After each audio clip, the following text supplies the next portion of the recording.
Hello guys, magandang araw, magandang buhay. Lunch na naman po kaya bumaba po ako sa aming office para mag-take ng lunch doon sa bahay. Kaya nga lang guys, meron po akong dinaanan muna dito saglit. Isang napaka-importanting bagay. Kailangan ko po talaga mag-antay. Sa tingin ko naman hindi naman to magtatagal dahil nga po ako lang ang customer dito. Kita nyo naman wala naman po akong kasama or walang ibang mga tao dyan sa likuran ko guys.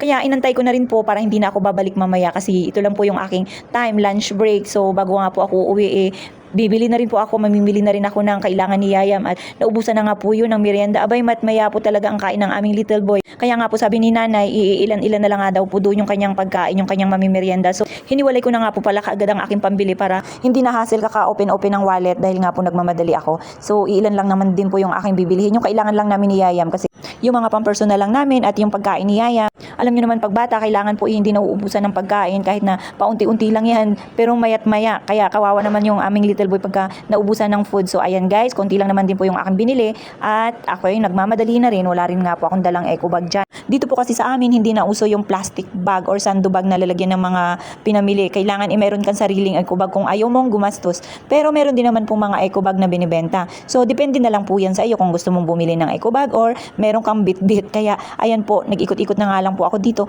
Buti na lang guys, ikukunti lang po rin po yung tao dahil nga po lunch break at kung inyong makikita may mga customer din dito na estudyante, siguro bumibili ng kanilang baon dahil nga lunch break yon, dumiretso na dito para sa kanilang pambaon. At ayan na guys, bumili lang rin po ako ng ibang kailangan na hindi ko naiisip kaya nag-ikot-ikot lang po ako dyan ng ilang ikutan lang guys para makita ko rin yung kulang doon sa bahay na nakalimutan ko. So ayan, hindi na rin nga po ako nagtagal, medyo na-freeze nga po ako dyan, parang nagtitingin-tingin pa ako baka meron pa dito mga biscuits na gusto ni Yayam. Pero ito yung daddy kasi ni Yayam guys, bumibili na yan kaagad bago yan umaalis na pupunta ng kanyang trabaho or ng destino. Talagang binibili niya yan ng maraming biskwit yung kanyang anak, kaya hindi na ako namang problema sa pagdating sa pagkain ng bata. Yun nga lang, nauubusan po siya ng kagaya ng Yakult or ng mga chocolate. Saka lang po ako bibili pagka nauubusan. Kagaya dito guys, ubos na nga pala yung aming toothpaste. So kailangan ko rin palang bumili at sinubayan ko na nga rin po ng lotion. Wala na nga rin po pala akong lotion guys. Hindi na nga rin po ako nagtagal dahil ako ay nagugutom na rin guys. Ito na nga po at buti na lang talagang nasakto naman pagdating ko dito sa counter, ako na po ang kasunod. At yan po yung aking nabiling lotion. Kita nyo naman may buy one take one pa. After ko nga pong bumili or mabayaran ng lahat, dumiretso na po ako dito sa karinderya dahil hindi po kami nagluto ni nanay. Ang binili ko lang naman po dyan yung may sabaw na para kay Yayam at ayan yung ating mga paborito. Alam nyo na, mahilig tayo sa dinuguan. Basta't masarap ang pagkakaluto guys. Ayan, bumili lang po ako ng dinuguan at yan, gulay, konting gulay-gulay para kay nanay. Pagka umuulan po pala, dito ako dumadaan kasi doon sa kabila guys, malapit nga pero ang pangit ng daan, super pangit talaga, malubak. Kaya dito ako dumadaan na kahit na malayo, talaga namang siguradong safety ako na makakarating dito sa bahay. Yan, dito na nga po pala ako sa bahay at ito naman yung maghahakot ng basura. Nagtanong na nga po kung may basura kami. Ayan, kinuha niya na nga po, pinakuha ko na. Ayaw ko rin po kasi na nagtatambak ng basura dito sa bahay. Ang daming bisita, mayroong daga, may bait, may kung ano-ano, di ba? At mga langgam. So ayan, pinakuha ko na nga po. Per kuha po ng basura is 50 pesos. So what is 50 pesos sa mga langgam na kung lalanggamin rin lang kami dito sa bahay, di ba guys? So ayan, si nanay po pala ay naglabas. So kukunti lang naman din po yung kanyang nilabhan. At itong si Yayam, kagigising lang, tignan nyo naman po yung mukha niya, inamamaga pa. Pero ang kamay talagang nakababa doon sa aking bag.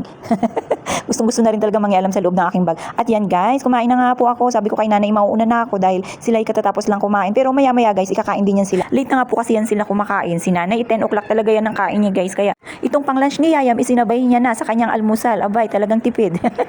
Alam nyo guys, talagang nararamdaman ko na tumataba na naman ako. Ang una po kasing tumataba sa akin, yung aking tiyan. Kasi after kong kumain, talagang hindi ako nakakatayo kaagad. Talagang mahaba-habang upuan pa. Kaya napakasarap naman din kasing umupo guys, lalo na pagbusog. Ano kayang gagawin ko? Tapos tamad na tamad ako mag-exercise. Nako po, ang gusto ko lang kumain ng kumain. Abay, kumain at matulog lang. Pero bakit kaya ganun? Tayo mga Pinoy, una-una lang masipag, di ba? Sa kagaya ng pag-exercise, pagda-diet, abay talaga naman, dyan tayo masipag. Pero naman pagka tinamad tayo guys, di ba? Alam niyo naman masarap kumain.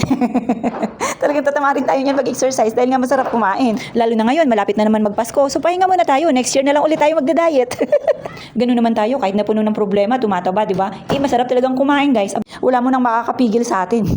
Mukhang umaambon na nga po pala. Pero yakang-yaka pa natin to. Malayo pa yung oras para pumasok dahil ako ay may gagawin pa guys. Inaantay ko nga rin po pala yung nagdi-deliver ng parcel dahil nandun po yung aking mga order na gagawin kong sabon, mga DIY ko. Kaya sabi ko kay nanay, abang-abangan. Kaya nandun sila guys sa labas ni Yayam. Ganun talaga, ganun lang ang buhay namin dito. Sobrang nakakalungkot. Pero pagka nagmukmuk ka sa kwarto, mas lalong nakakalungkot. Buti na nga lang meron kaming baby dito guys na sobrang kulit at nakakatuwa rin. Ibang-ibang kulit ni Yayam guys. Talagang matutuwa ka sa kanya. Sabi ko nga kay nanay, talagang napakatalinong bata. Araw-araw guys, may mga natutunan. Makugugulat ka na lang sa kanya. Na siguro nakukuha niya kapapanood ng TV. Buti na nga lang guys, yung mga pinapanood namin sa kanya is yung may mga matutunan siya sa phonetics, alphabets. So, ganun lang po yung aming pinapanood muna sa kanya para alam niyo naman pagkabata, 'di ba, madaling maka-pick up. Kaya siguro ganun guys, talagang matutuwa ka sa kanya kasi dati nung panahon ko guys, talagang napakatagal maka-pick up, 'di ba? Sa English nga lang magugulat ka nga lang at matutuwa ka dahil yung kasama mo marunong mag-English, ikaw hindi.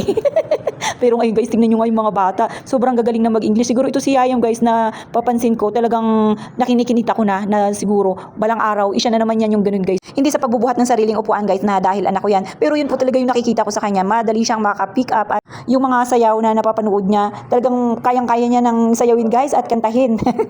Kaya nga po sabi ko kay nanay, ibang-iba na talaga yung mga bata ngayon kaysa dati. So ayan, nagpadingas na naman ako guys kasi nga gagawa ko ulit ng aming downy dahil nga kasasalin ko lang po nung isa yung sunrise scent yun guys yung naisalin ko kanina. At ngayon ang gagawin ko naman is yung antibac. So ayan, sinimulan ko na nga po bago ako papasok para pag alis ko mamaya palalamigin ko na lang. Iiwan ko na nga lang yan siya ng 24 hours saka ko yan siya isasalin sa mga plastic or sa mga empty bottle. Kasi pagka ganyan na meron ako mga stocks, hindi ko po yan siya pinatatagal. Ginagawa ko po talaga yan kasi pagka dumating na naman yung aking mga dishwashing liquid, abay, matatambakan na naman kami. At yan, naglagay na nga po ako ng tubig sa balde. So, kailangan po kasi maligamgam.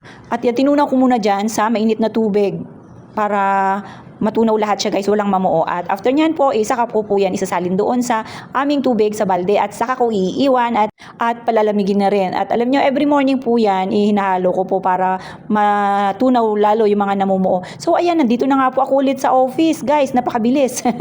Para lumipad lang ako, nilipad ko lang at hirap na hirap pa nga ako sa pag-akyat niya. Sa sobrang taas ba naman ito guys, third floor po kasi yung aking office. So ayan, nagdahan-dahan lang po ako para kahit pa paano, makarating naman ng matiwatsay. At ayan, tingnan nyo, na-exercise po talaga yung aking paka na kahit na hindi mo na i-therapy, lumalakas. Pero dapat iingat-ingat pa rin. So paano ba yan guys? Kita-kits ulit sa susunod na video. Bye-bye po.